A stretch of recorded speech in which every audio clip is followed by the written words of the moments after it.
Welcome to the chat. I'm Catherine Glassby, Public Information Director for Chatham County. Today we're doing the chat a little bit differently. As you can see, we are doing it by Zoom because we are social distancing under CDC guidelines in this very strange time that we're living in.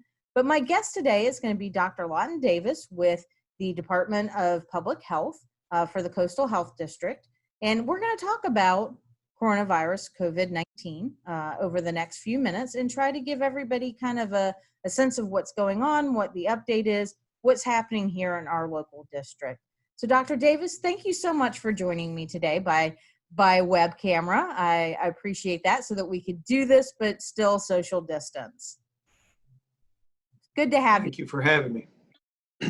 Well, let's jump into it.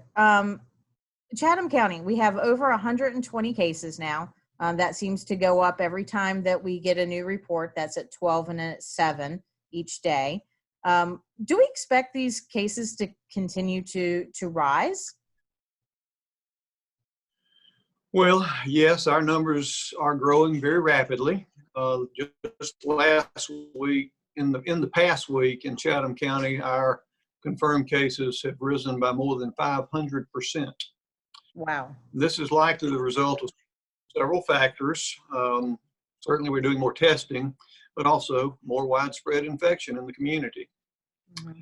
Because of our limited testing capacity and the fairly long turnaround time we've been experiencing recently, when you look at our numbers, which a lot of people like to do, these do not represent a true picture of the current situation. In fact, what we're seeing, you could consider it just a blurry snapshot of what was actually happening 7 to 10 days ago. Yeah. And here's something to think about. The first case in New York was documented on March the 1st, which was almost 6 weeks ago. Mm-hmm. And this week, New York is hoping that they are seeing the peak of their curve. New York City, where most of those cases are located, is densely populated, and therefore one would expect to see a more rapid community spread and thus a steeper curve. In Chatham County, the first cases were documented on March 20th, almost 3 full weeks after New York's. We've done a pretty good job of social distancing, and we're much less densely populated. So one would hope that our curve will be less steep, but it also might be more prolonged. It's only a guess, but if we peak here about 6 weeks after the first cases were reported, that would equate to the end of April. But even then, that doesn't mean the end of the problem. That would simply be when things would begin to slow down. Sure. But basically, nobody really knows what's going to happen. I think the virus is going to determine that. But we can and must continue to do our part by practicing good public health hygiene and not letting our guard down. Yeah, I think that you're exactly right about that hygiene, and we're going to come back to that in just a few minutes. Let's talk about testing for a few minutes. Georgia has been criticized nationally for the lack of testing and who they're testing. Can you kind of explain to us a little bit why only certain people are being tested and how many tests we have, those kinds of things? Sure. Well, we are making some progress, but unfortunately, we're still not where we really want to be. The two main issues have been the shortage of specimen collection kits, people call them test kits. And the other issue has been the capacity of the laboratories at the other end to actually run those specimens that have been collected. The state is partnering with a consortium of university laboratories throughout the state so that more specimens can be run each day. And equipment is being added to not only the Georgia Public Health Lab in Atlanta, but also some of those other labs.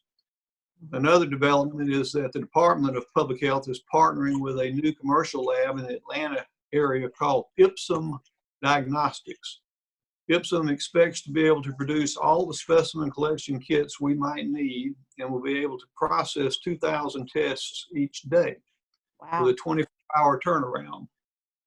So these advancements will eventually allow us to test more people and to get results more quickly. We're not there yet, but we hope to be rolling these new things out within the next week or so. Until then, our priority groups remain pretty much the same. individuals who are hospitalized with symptoms, symptomatic healthcare workers and first responders, and sick individuals who live or work in congregate care settings, such as nursing homes or prisons, where the conditions lend themselves to rapid spread throughout the facility. Again, we have to remember that just because we're in the midst of the COVID-19 pandemic, other healthcare issues continue to happen, and we need our first responders and we need our healthcare personnel. Absolutely. They are the front lines of this, and we need to make sure that they are taken care of.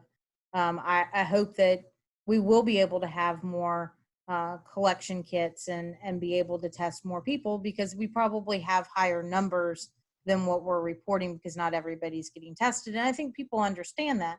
The important thing for people to remember is, if you don't feel well, you need to stay home. Am I correct in that? You are correct.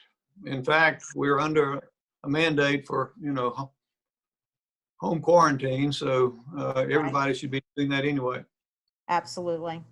There's very few exceptions to that, and that's, medical care, going to get your groceries if you're an essential worker, those types of things.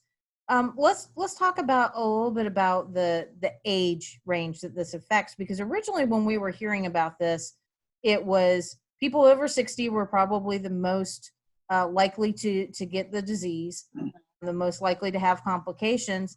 Are we seeing that in Georgia? Well, yes, it's still true that older people are at a higher risk of developing severe complications from a COVID-19 infection. However, it's pretty clear this virus does not discriminate by age. It will infect everyone, young and old alike.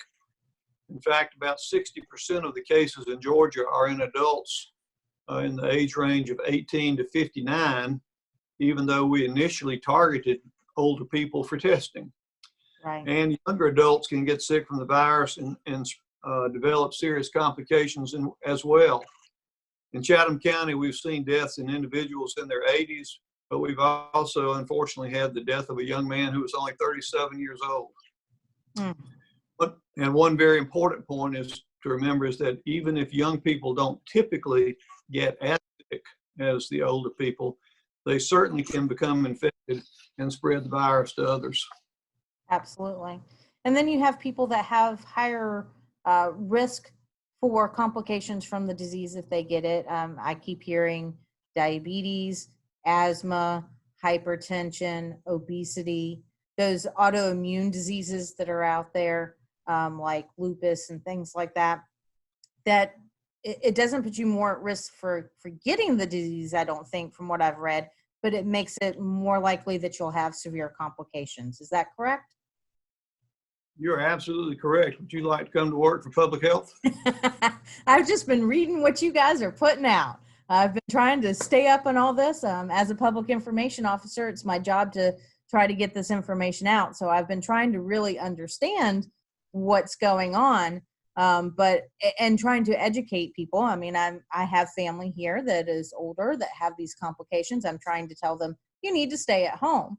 Dr. Davis, I am so appreciative of what you guys do. I think I'll stay over here at Chatham County, but I love working with Ginger and Sally, who are your communicators over there. They're absolutely wonderful. But excuse me. The other thing I think is important to point out to people right now is, just because you have, it's allergy season. So like, I kind of have a frog in my throat, and, I've coughed a couple times when I've been outside. Does that mean, oh, gee, I have COVID, or is that, you need to monitor yourself a little bit more to see if it's allergies or COVID? What would your advice be to people there? Typically, people who suffer, symptoms of allergic rhinitis or other allergy-related symptoms have had it for years, and they kind of know what they have. Mm-hmm. Unfortunately, the more we learn about the COVID virus, SARS-CoV-2, the more we understand that it can cause no symptoms at all in somebody who's infected, or it can cause a very mild illness. And so While you may be pretty confident that your symptoms are your typical allergies, and you may be correct if you're out in public and you're coughing and sneezing, you may, again, feel comfortable that you're not infectious, but the people around you are probably going to look at you like, what in the world are you doing? And so I would encourage everybody to behave in a socially responsible manner and not cause undue stress on your neighbors. Absolutely. And I think that's very important. I didn't put mine on because we were having this conversation by video. But one of the things that I think we should talk about is face coverings. So when I'm out in public, I wear one of these. I try to limit my time in public, literally from being at work to being at home and in my car. I try not to go anywhere else or do anything else. But if I have to, I wear my face mask. Just because I don't want to cough and sneeze on anybody, even though I think I'm healthy. I don't want to do that. I don't want to put anybody else at risk. What are your thoughts on that? I know CDC has been changing their thoughts about masks. Well, initially CDC only recommended that sick individuals wear masks in public places, and that was actually to help trap the droplets that you produce when you sneeze or cough. And so it was to protect other people. Again, now that we're learning more and more about this SARS-CoV-2 virus, a couple of new words have entered our lexicon. You hear about asymptomatic spread or pre-symptomatic spread. It appears that at least 25% of people, and maybe as high as 50% of people who are infected with COVID-19 never develop symptoms. They're completely asymptomatic for the whole time they have the virus, and yet they can potentially still spread it to others. Wow. That's pretty scary. So that would be asymptomatic spread. Pre-symptomatic refers to somebody who is infected and is eventually going to develop symptoms.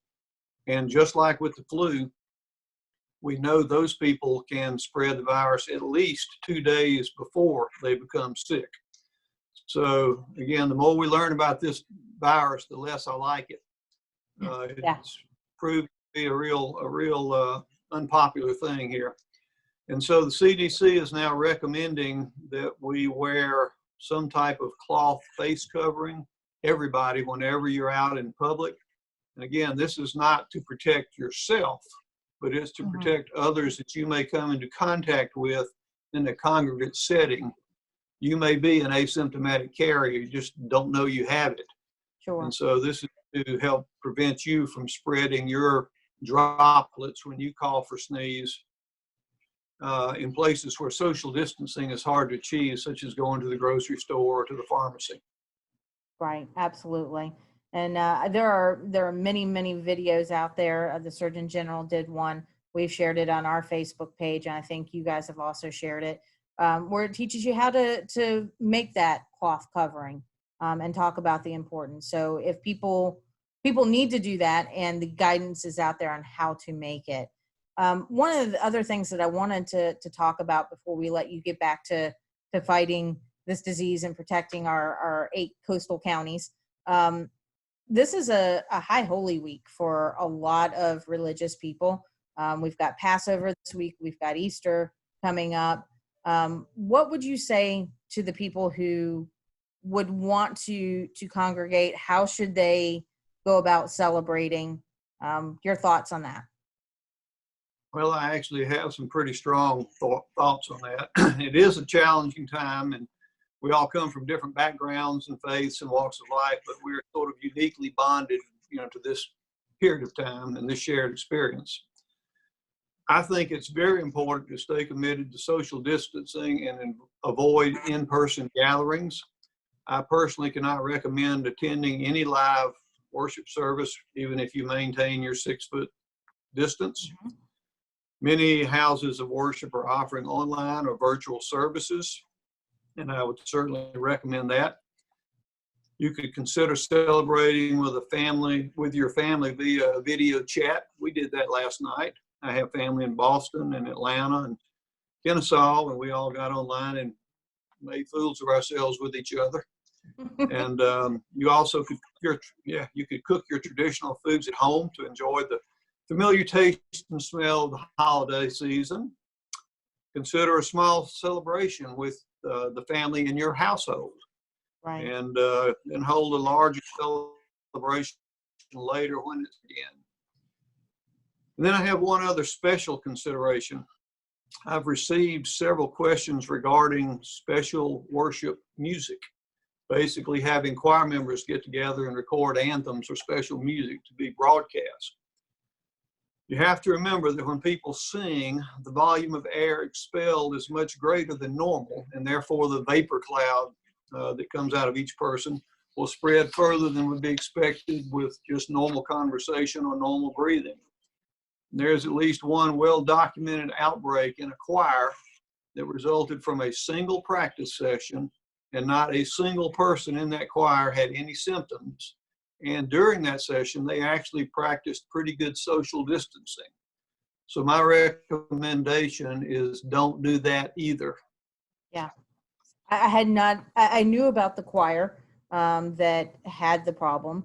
I didn't think about it in the terms that you just put it, with that cloud, that volume of air being higher because you're singing. And I think that's a very important thing for people to know and consider during this time.